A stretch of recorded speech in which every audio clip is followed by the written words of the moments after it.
रावण कौन था ये तो हम सबको पता है, पर रावण पूर्व जन्म में कौन था ये बहुत से लोगों को नहीं पता।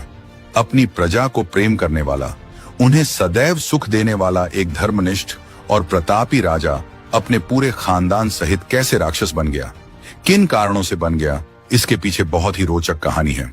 तो आइए जानते हैं वो रोचक कहानी के बारे में। प्राचीन काल में कैकेय नाम का एक बहुत ही सुंदर देश था, जो चारों तरफ से हरे भरे पहाड़ों और नदियों से घिरा हुआ था। उस देश पर सत्यकेतु नाम का एक राजा राज्य करता था। सत्यकेतु के 2 पुत्र थे, दोनों ही बड़े शूरवीर थे। बड़े पुत्र का नाम प्रताप भानु तथा छोटे पुत्र का नाम अरिमर्दन था। दोनों भाइयों में बहुत प्रेम था। सत्यकेतु ने उचित समय देखकर बड़े पुत्र प्रताप भानु को राजा बना दिया और स्वयं जंगल में तप करने के लिए चला गया। प्रताप भानु राजा बनते ही धर्म और मंगल कार्य में जुट गया। अपनी प्रजा को खुश और सुखी रखने के लिए हर संभव प्रयास करने लगा, जिसके कारण वहां की प्रजा उसे अपने सर आंखों पर बिठा लिया। कहते हैं कि जब सत्ता, शक्ति और स्नेह किसी को आवश्यकता से ज्यादा मिल जाए तो उसे घमंड हो जाता है। राजा प्रताप भानु को भी सत्ता, शक्ति और प्रजा से मिले स्नेह का घमंड हो गया। वो अपनी राज्य की सीमा विस्तार करने को ठान लिया और अपनी विशाल सेना को लेकर विजय यात्रा पर निकल पड़ा। उस विजय यात्रा में जिन जिन राजाओं ने उसकी अधीनता स्वीकार कर लिया, उसको छोड़ दिया, पर जिन जिन राजाओं ने अधीनता स्वीकार नहीं किया, उसे प्रताप भानु से युद्ध करना पड़ा और युद्ध में वीरगति को प्राप्त होना पड़ा। इसी तरह प्रताप भानु अपनी सीमा विस्तार करने के लिए दूसरे राजाओं पर आक्रमण करता गया और उनके राज्य को अपने राज्य में मिलाता गया। एक बार एक राजा प्रताप भानु से युद्ध करते वक्त हार गया और अपनी जान बचाकर रणभूमि से भाग निकला और जाकर एक जंगल में छिप गया और प्रताप भानु से बदला लेने के लिए सही समय का इंतजार करने लगा। धीरे धीरे समय बीतता गया। एक बार प्रताप भानु जंगल में शिकार पर गए हुए थे। तभी उन्होंने एक बहुत ही विशाल जंगली सूअर को भागते हुए देखा। उस सूअर के भयानक सफेद दांत ऐसे प्रतीत हो रहा था जैसे मानो कि दैत्य राहु चंद्रमा को अपने मुंह में दबाकर भाग रहा हो। प्रताप भानु उस अद्भुत सूअर को देखकर चकित रह गया। ऐसा विचित्र और भयानक सूअर पहले कभी नहीं देखा था। प्रताप भानु उसका पीछा करने लगा। वह सूअर कभी पास आता दिखाई दे रहा था तो कभी दूर भागता हुआ दिखाई दे रहा था। कभी अचानक से गायब हो जा रहा था तो कभी अचानक से आंखों के सामने आ जा रहा था। देखते ही देखते प्रताप भानु उस सूअर का पीछा करते करते घनघोर जंगल में पहुंच गया।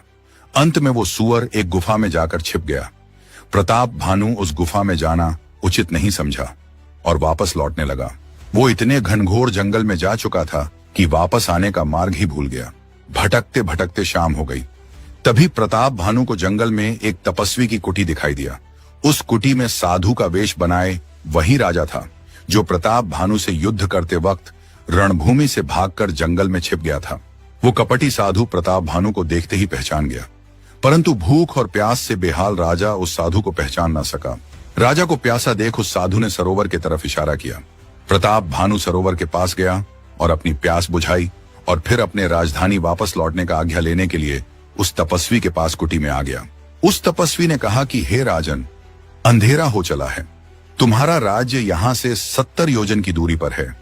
जंगल बहुत घना है, आगे का मार्ग सुगम नहीं है, इसलिए आज रात यही ठहर जाओ, कल सुबह चले जाना। राजा प्रताप भानु उस तपस्वी की बात मान गया। वो कपटी तपस्वी तो प्रताप भानु को पहले से ही पहचानता था, फिर भी उसने जानबूझकर उनका परिचय पूछा ताकि राजा को संदेह ना हो कि ये वही है जो रणभूमि से भागा था। प्रताप भानु ने भी बड़े चतुराई से झूठ बोला कि मैं प्रताप भानु का एक मंत्री हूं। जंगल में शिकार करने आया था तो रास्ता भटक गया। जंगल से बाहर जाने का रास्ता खोजते खोजते आपके कुटी तक पहुंच गया। तपस्वी मुस्कुराने लगा। उसे तो प्रताप भानु के विषय में हर चीज पहले से ही पता था। उस तपस्वी ने कहा कि राजन, तुम झूठ बोल रहे हो। तुम प्रताप भानु के मंत्री नहीं बल्कि स्वयं प्रताप भानु हो। तुम्हारे पिता का नाम सत्यकेतु है, तुम्हारे छोटे भाई का नाम अरिमर्दन है। इसी तरह उस तपस्वी ने प्रताप भानु से जुड़ी एक एक चीज ऐसे बता दिया जैसे कि बहुत बड़ा अंतर्यामी हो। प्रताप भानु अपने बारे में हर एक बात सुनकर सन्न रह गया। उसे पूरा यकीन हो गया कि वो तपस्वी कोई साधारण तपस्वी नहीं बल्कि बहुत बड़ा अंतर्यामी और सिद्ध पुरुष हैं। राजा ने कहा कि मुनिवर, मुझे यकीन हो गया है कि आप कोई साधारण तपस्वी नहीं हैं, फिर भी मैं जानना चाहता हूं कि आप कौन हैं और मेरे बारे में इतनी सारी बातें कैसे जानते हैं। कृपया अपना परिचय दीजिए। तपस्वी ने कहा कि मेरा नाम एक तनु है, अर्थात जब इस सृष्टि की उत्पत्ति हुई थी तभी मेरी भी उत्पत्ति हुई थी। तब से लेकर अभी तक मैं एक ही तन धारण किए हुए हूं। मैंने अपना तन नहीं बदला है, इसीलिए मेरा नाम एक तनु है। अपने सिद्धियों द्वारा तुम्हारे भूत वर्तमान भविष्य सब पता कर लिया है, पर मैं केवल तुम्हें तुम्हारा अतीत बता सकता हूं। भविष्य बताना सृष्टि के नियमों के विरुद्ध होगा, इसलिए राजन मैं तुम्हारा भविष्य नहीं बता सकता। पर हां, अगर चाहो तो मैं तुम्हें कुछ सिद्धियां प्रदान कर सकता हूं। मांगो, क्या चाहिए तुम्हें? प्रताप भानु पूरी तरह से उस कपटी तपस्वी के वश में हो गया था। उसने उस तपस्वी से प्रार्थना किया, कोई ऐसी सिद्धि बताएं जिससे मुझे कभी वृद्धावस्था ना आए, मृत्यु ना आए और ना ही मुझे कोई युद्ध में हरा सके। मैं एक छत्र पूरे पृथ्वी पर राज करूं। तपस्वी ने कहा, ऐसा ही होगा, पर उसके लिए तुम्हें एक कार्य सिद्ध करनी होगी। अगर वो कार्य तुमने सिद्ध कर दिया तो पूरे पृथ्वी पर तुम्हारा राज होगा। मनुष्य के साथ साथ देवता भी तुम्हारे वश में हो जाएंगे। उस कपटी सन्यासी की बात सुनकर राजा के मन में लालसा उत्पन्न होने लगी। उसने अति उत्साहित होकर उस सन्यासी से पूछा कि वो कौन सा कार्य है जिसको सिद्ध करने से मेरे इच्छाएं फलीभूत होंगी। अति शीघ्र बताने का कृपा करें महात्मा। उस कपटी तपस्वी ने राजा के अति उत्साह को भांपते हुए कहा कि इस संसार में ब्राह्मणों का श्राप सबसे भयानक होता है। जो भी मनुष्य ब्राह्मणों को अपने वश में कर लिया और उसके श्राप से बच गया वो अजेय हो जाएगा। हे राजन, तुम्हें ब्राह्मणों के श्राप से बचना होगा और उसके लिए तुम्हें सभी ब्राह्मणों को अपने वश में करना होगा ताकि वो तुम्हें कभी कोई श्राप ना दे सके।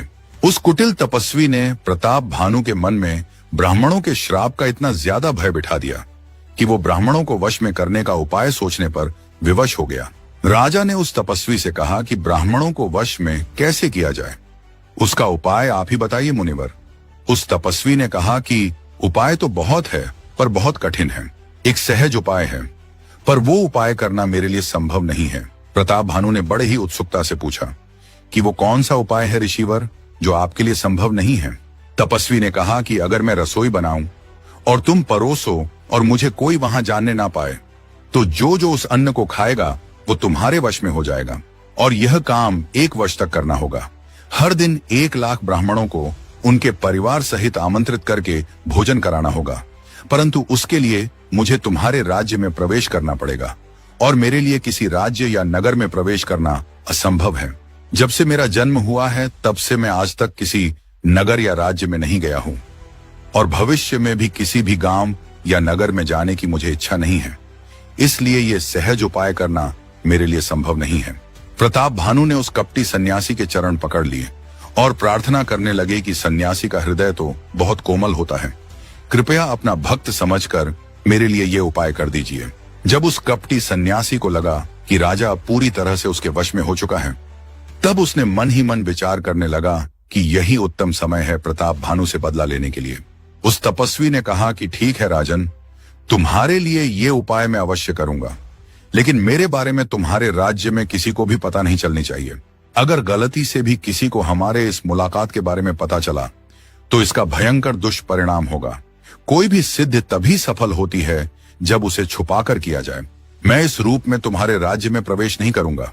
मैं अपने तपोबल से तुम्हारे पुरोहित को हर लाऊंगा और अपने माया से उसे अपने जैसा बनाकर 1 साल तक इस कुटी में रखूंगा और मैं खुद तुम्हारा पुरोहित का रूप धारण करके तुम्हारे सारे काम सिद्ध करूंगा। हे राजन, बहुत रात हो चुकी है, अब सो जाओ। मैं अपने तपोबल से रात को सोते वक्त ही तुम्हें घोड़े सहित तुम्हारे महल में छोड़ आऊंगा और तुम्हें पता भी नहीं चलेगा। आज से ठीक 3रे दिन हमारी तुमसे भेंट होगी।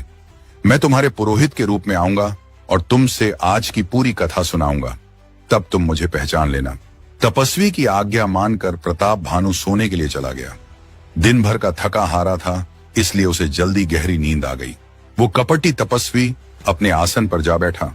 उसकी आंखों में नींद नहीं थी। वर्षों पहले जो घाव उसे प्रताप भानु ने दिया था, उसका बदला लेने का समय आ गया है। इसी विचार में वो तपस्वी खोया हुआ था। तभी उसका मित्र राक्षस कालकेतु वहां आ गया। ये वही राक्षस था जिसने भयानक सुअर के रूप धरकर जंगल में प्रताप भानु का मार्ग भटकाया था।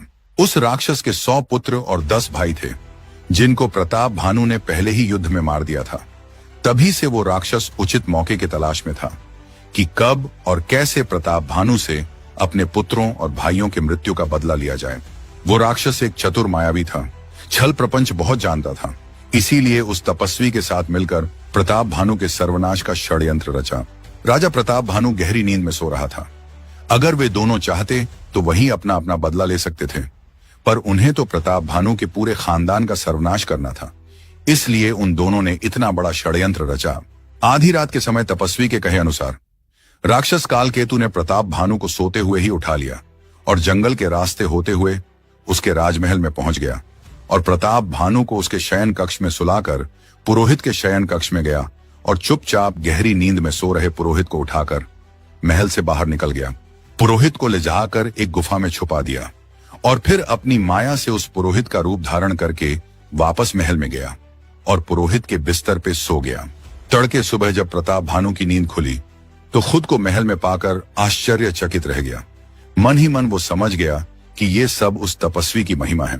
रात को अचानक से राजा महल में कैसे आ गया, ये बात किसी को पता न चले, इसलिए वो धीरे से उठा और घोड़े पे बैठकर चुपचाप जंगल की तरफ निकल गया और फिर दोपहर को वापस आया और अपने दैनिक कार्य में लग गया। पुरोहित का रूप धरे वो राक्षस कालकेतु 3 दिन बाद प्रताप भानु को जंगल की बात याद दिलाई तो राजा बहुत प्रसन्न हुआ। भ्रमवश राजा उस दैत्य कालकेतु को जंगल का तपस्वी समझ बैठा, क्योंकि उस तपस्वी ने कहा था कि वो 3 दिन बाद राजमहल में पुरोहित के वेश में आएगा। प्रताप भानु पुरोहित बने, कालकेतु के सलाह पर सब कार्य करने लगा। उचित समय देखकर राज्य के सभी ब्राह्मणों को परिवार सहित भोजन पे आमंत्रित कर दिया। कालकेतु ने अपनी मायावी शक्ति से 6 प्रकार के रस और 4 प्रकार के भोजन बनाया और व्यंजन इतने बनाए कि कोई गिन नहीं सकता। अनेक प्रकार के पशुओं का मांस पकाया और उसमें उस दुष्ट ने ब्राह्मणों का मांस मिला दिया। ज्यों ही राजा भोजन परोसने लगा तभी आकाशवाणी हुई, ठहरो ठहरो, हे ब्राह्मणों, ये भोजन मत करो, उठकर अपने अपने घर जाओ। यह अन्न खाने योग्य नहीं है। इस भोजन में ब्राह्मणों का मांस मिला हुआ है। इस अशुद्ध भोजन को करने से तुम्हारे कुल और धर्म का बहुत हानि पहुंचेगी। आकाशवाणी सुनकर सब कोई दंग रह गया। ब्राह्मण उठ खड़े हुए। राजा प्रताप भानु के मुख से आवाज नहीं निकल रही थी। उसे समझ नहीं आ रहा था कि ये क्या हो गया। सभी ब्राह्मणों ने क्रोधवश राजा को श्राप दे दिया, हे राजन, तूने हम सभी ब्राह्मणों को परिवार सहित भ्रष्ट करने चला था। सो जा, तेरा पूरा वंश नष्ट हो जाए और अगले जन्म में तू परिवार सहित राक्षस हो जाए। ब्राह्मणों के श्राप से राजा व्याकुल हो उठा। तभी फिर से आकाशवाणी हुई, हे ब्राह्मणों, तुमने बिना विचार किए ही इतना भयानक श्राप क्यों दे दिया? इसमें राजा का कोई अपराध नहीं था। यह सुनकर ब्राह्मण चकित रह गए। प्रताप भानु भागता हुआ रसोई में गया तो वहां ना तो भोजन था, ना रसोई बनाने वाला ब्राह्मण और ना ही वो पुरोहित। राजा वापस ब्राह्मणों के पास आया और सारा वृतांत सुना डाला। ब्राह्मणों ने कहा कि राजन, आपको पहले ही भोजन की शुद्धता की जांच करनी चाहिए थी। अब तो हमने श्राप दे दिया है, वो विफल नहीं जाएगा। ऐसी परिस्थिति में हमारे स्थान पर कोई और भी होता तो वो क्रोध में आकर श्राप दे देता। यह कहकर सभी ब्राह्मण अपने अपने घर चले गए। उधर राक्षस कालकेतु, जो पुरोहित का रूप धारण किए हुए था, वापस उस गुफा में जाता है जहां असली पुरोहित को कैद करके रखा था। असली पुरोहित को अपनी माया से प्रताप भानु के महल में छोड़ देता है और उस जंगल में तपस्वी के पास जाकर खुशखबरी सुनाता है। दोनों मिलकर जितने भी राजा प्रताप भानु से युद्ध में पराजित हुए थे, उन सबको पत्र भेजकर युद्ध के लिए तैयार करते हैं और उचित समय देखकर सब के सब एक साथ कैकेय देश पर चारों तरफ से आक्रमण कर देते हैं। उस घमासान युद्ध में प्रताप भानु और उसके भाई अरिमर्दन अपने पुत्रों और सहयोगियों के साथ वीर गति को प्राप्त हो जाते हैं। अमर होने और पूरी पृथ्वी पर राज करने के लोभ में पड़कर प्रताप भानु ने उस कपटी तपस्वी जैसे अनजान व्यक्ति पर अत्यधिक भरोसा करके अपने पूरे खानदान का सर्वनाश करवा लिया। कालांतर में वही प्रताप भानु रावण के रूप में जन्म लेता है। उसका छोटा भाई अरिमर्दन कुंभकर्ण के रूप में और मंत्री धर्मरुचि विभीषण के रूप में जन्म लेते हैं और परिवार के दूसरे सदस्य किसी न किसी राक्षस के रूप में जन्म लेते हैं। ब्राह्मणों के उस श्राप के कारण प्रताप भानु का पूरा कुल खानदान राक्षस बन गया। इसीलिए कहते हैं कि अत्यधिक लोभ नहीं करना चाहिए। अत्यधिक लोभ के कारण मनुष्य अनजान व्यक्ति पर भी आसानी से भरोसा कर लेता है, जो बाद में बहुत हानिकारक सिद्ध होता है। यह था रावण के पूर्व जन्म की कथा। ऐसी ही ज्ञानवर्धक और रोचक कथाएं सुनने के लिए हमारे इस चैनल को सब्सक्राइब कर लीजिए। धन्यवाद।